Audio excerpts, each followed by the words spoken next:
réveillez le matin et que vous n'êtes pas défini par une vision du futur, comme vous voyez les mêmes gens et que vous allez aux mêmes endroits, et que vous faites exactement la même chose, au même moment exact, ce n'est plus votre personnalité qui crée votre réalité personnelle. Maintenant votre réalité personnelle est en train d'affecter ou de créer votre personnalité. Avant de commencer la vidéo, abonnez-vous pour soutenir la chaîne si vous voulez atteindre vos rêves et vos objectifs. Le corps ne connaît pas la différence entre l'expérience qui crée l'émotion, et l'émotion que vous créez par vos seules pensées. Donc le corps croit qu'il vit la même expérience passée 24 heures par jour, 7 jours sur 7, 365 jours par an. Donc lorsque ces émotions influencent certaines pensées, et elles le font, et qu'ensuite ces pensées créent les mêmes émotions, et de nouveau que ces mêmes émotions influencent les mêmes pensées. De ce fait, la manière d'être de la personne est dans le passé. Donc ensuite, la partie la plus difficile à propos du changement est de ne pas faire les mêmes choix que ceux que vous avez fait la veille. Et à partir du moment où vous décidez de faire un choix différent, tenez-vous prêt, parce que ça va être inconfortable. La chose la plus importante est que nous continuons à allumer et brancher ces circuits. Ils deviennent de plus en plus câblés de sorte que vous ayez une pensée et que le programme fonctionne. Mais c'est l'émotion qui suit la pensée. Si vous avez une pensée de peur, vous allez ressentir de l'anxiété.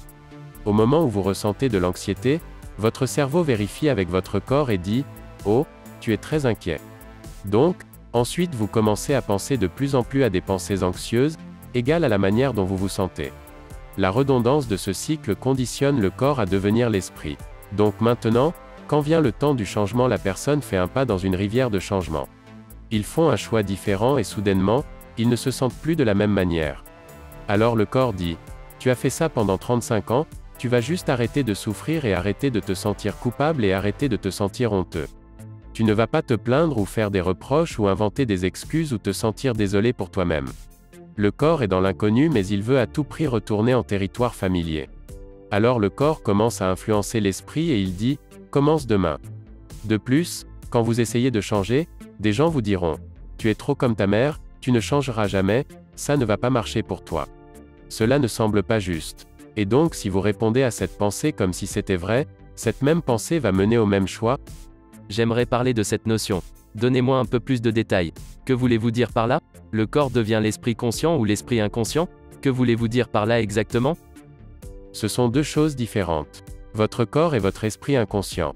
Dans un sens, si vous êtes assis et que vous commencez à penser au pire scénario futuriste que vous évoquez dans votre esprit, et que vous commencez à sentir l'émotion de cet événement, votre corps ne connaît pas la différence entre l'événement qui prend place dans votre monde intérieur.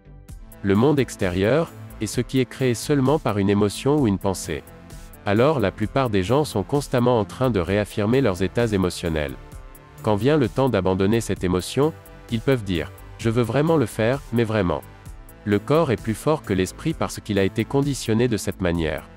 Donc le serviteur est maintenant devenu le maître et soudainement une fois que les personnes ont fait un pas dans cet inconnu, elles préfèrent ressentir de la culpabilité et de la souffrance, parce qu'au moins elles peuvent le prédire. Être dans l'inconnu est effrayant pour la plupart des gens parce que l'inconnu est incertain. Les gens me disent « Je ne peux pas prédire mon avenir, je suis dans l'inconnu ». Je dis toujours que la meilleure manière de prédire votre avenir est de le créer. Non pas à partir du connu, mais de l'inconnu. Alors docteur, comment pouvons-nous allumer et câbler les pensées que nous voulons dans notre cerveau? Quels comportements devons-nous adopter dans une journée? La répétition mentale, l'acte de les répéter mentalement, en fermant vos yeux, en répétant l'action. La répétition de l'action de ce que nous voulons? Oui, l'action de ce que vous voulez.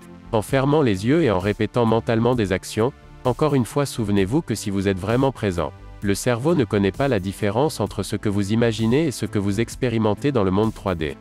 Donc vous commencez ensuite à installer les connexions neuronales dans votre cerveau de la même manière que si l'événement s'était déjà produit. Maintenant, le cerveau n'est plus un enregistrement du passé, maintenant c'est une carte vers le futur. Et si vous continuez à le faire, à l'amorcer comme cela, le matériel devient un programme informatique. Vous pourriez commencer à vous comporter comme une personne heureuse. Et je pense que la partie la plus difficile est d'enseigner à notre corps émotionnellement ce qu'on ressentira dans le futur avant que l'expérience ne se produise. Alors qu'est-ce que ça veut dire? Vous ne pouvez pas attendre que votre réussite se produise pour vous sentir couronné de succès. Vous ne pouvez pas attendre d'avoir une fortune pour vous sentir dans abondance. Vous ne pouvez pas attendre de nouvelles relations pour ressentir de l'amour, ou que vous ressentiez votre guérison comme complète. Je veux dire, c'est l'ancien modèle de la réalité des causes et effets. Attendre que quelque chose à l'extérieur de nous change notre manière de nous sentir à l'intérieur. Quand nous nous sentons mieux à l'intérieur, nous faisons attention à la personne ou la chose qui l'a causée. Ce que cela veut dire ensuite est que dans un monde newtonien, la plupart des gens passent leur vie entière à vivre en manque en attendant que quelque chose change. Que voulez-vous dire par monde newtonien? Le monde newtonien est tout ce qui concerne ce qui est prévisible. Tout ce qui concerne la prédiction du futur. Mais le modèle quantique de la réalité est à propos de causer un effet. Au moment où vous vous sentez abondant et méritant, vous générez de la fortune. Au moment où vous gagnez en pouvoir et le ressentez, vous commencez à faire un pas vers votre succès. Au moment où vous commencez à vous sentir complet, votre guérison commence et lorsque vous vous aimez vous-même. Et que vous aimez toute la vie, vous allez créer un égal et maintenant vous causez un effet. Et c'est la différence entre vivre comme une victime de votre monde en disant « Je suis comme ça à cause de cette personne ou cette chose, ou cette expérience, ils m'ont fait penser et ressentir comme ceci. » Quand vous changez ça, vous devenez le créateur de votre monde et vous commencez à dire « Ma manière de penser et de ressentir change un résultat dans ma vie et maintenant. » C'est un jeu tout à fait différent lorsque nous commençons à penser de plus en plus que nous sommes les créateurs de la réalité. Alors comment allons-nous de « Ok, j'ai cette émotion négative, elle contrôle ma vie, elle m'a conduit dans ce cycle. Ah, je pense à cette émotion qui déclenche une réaction chimique, qui entraîne mon corps à se sentir de cette manière.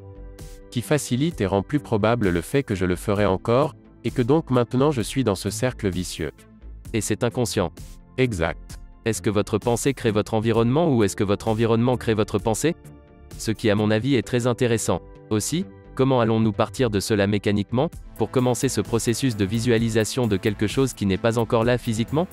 Je veux dire, c'est moi dans un état différent, mon futur moi. Donc cela se fait-il par la méditation? À quoi ça ressemble? Si vous n'avez pas de vision optimiste du futur, vous vous laissez avec les vieux souvenirs du passé et vous serez prévisible dans votre vie.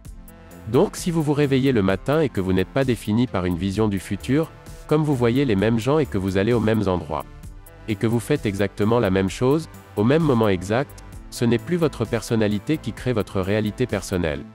Maintenant votre réalité personnelle est en train d'affecter ou de créer votre personnalité. Votre environnement contrôle vraiment comment vous pensez et ressentez, inconsciemment. Parce que chaque personne, chaque chose, chaque endroit, chaque expérience a un réseau neuronal dans votre cerveau. Chaque expérience que vous avez avec chaque personne produit une émotion. Alors les gens vont utiliser leur patron pour réaffirmer leur addiction au jugement. Ils vont utiliser leur ennemi pour réaffirmer leur addiction à la haine. Ils vont utiliser leurs amis pour réaffirmer leur addiction à la souffrance.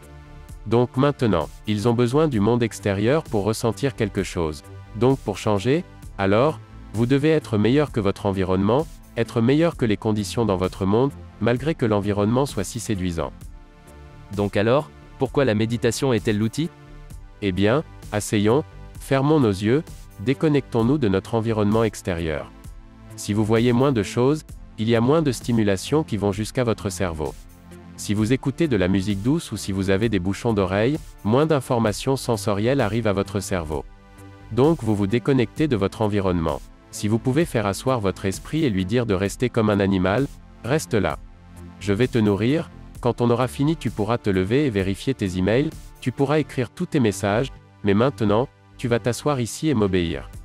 Donc ensuite quand vous faites ça correctement, vous ne mangez rien, vous ne sentez rien, vous ne goûtez rien, vous n'êtes pas en train d'expérimenter ou de ressentir quoi que ce soit, vous serez d'accord avec moi, vous êtes défini par une pensée.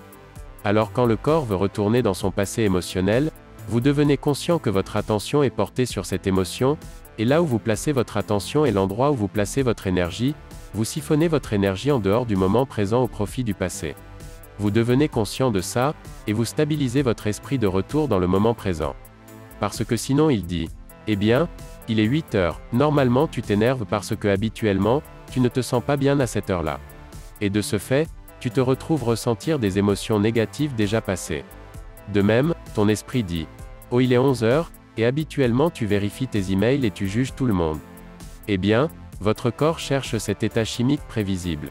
Donc ce que vous devez faire à chaque fois que vous vous rendez compte que vous faites ça, et que votre corps est en manque de ses émotions, et que vous le stabilisez de retour dans le moment présent, vous dites à votre corps qu'il n'est plus l'esprit.